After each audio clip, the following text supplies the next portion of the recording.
While it might seem a little extreme to put a whole data center at the bottom of the ocean, data centers strike at the core of what this company does and what Microsoft does. It is a kind of a far out idea, but highly relevant to the future of Microsoft. And as we look at the world today, we see many more interactive applications, things like AR and VR. In order to really address that and provide this more responsive cloud, one of the things that we look at is bringing the cloud closer to our customers. Project Natick not only is an exercise in green tech, but it's also an exercise in whether we can get to a mass production concept. The leadership in offshore renewable energy is really in Europe.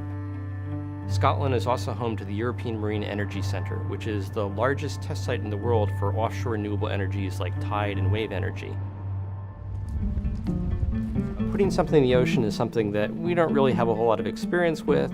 For this deployment, we're working with a company called Naval Group of France. Getting that group of engineers in the same room with our group of engineers, there were ideas that came up that spurred an idea in someone else, and it really led us to get to the design that we're at now. The vessel was built as two pieces. There's an external shell, which is the pressure vessel itself, and then an internal payload. So this data center runs entirely off renewable energy.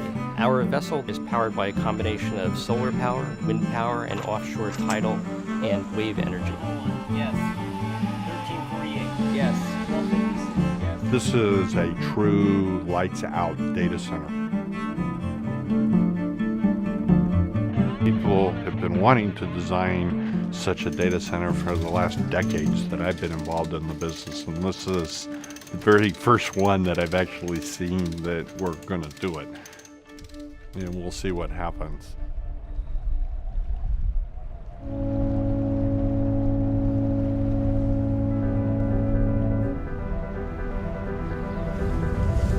So we had around 35 people on the sea, by boats. And at Abelia Crew, we had the team checking all the electricity to make sure that the connection were just perfect. Right, we are uplinked to S1. All right, then I think we can move forward. Officially, Naval Group says on the infrastructure side it's okay to proceed with deployment. Microsoft agrees. Terminé. The Natick data center by no means replaces those big data centers that we've come to know. Just being able to order precisely the amount of data center capacity you need and have it delivered to you, that is the product concept that we dream about with Project Natick. Yeah.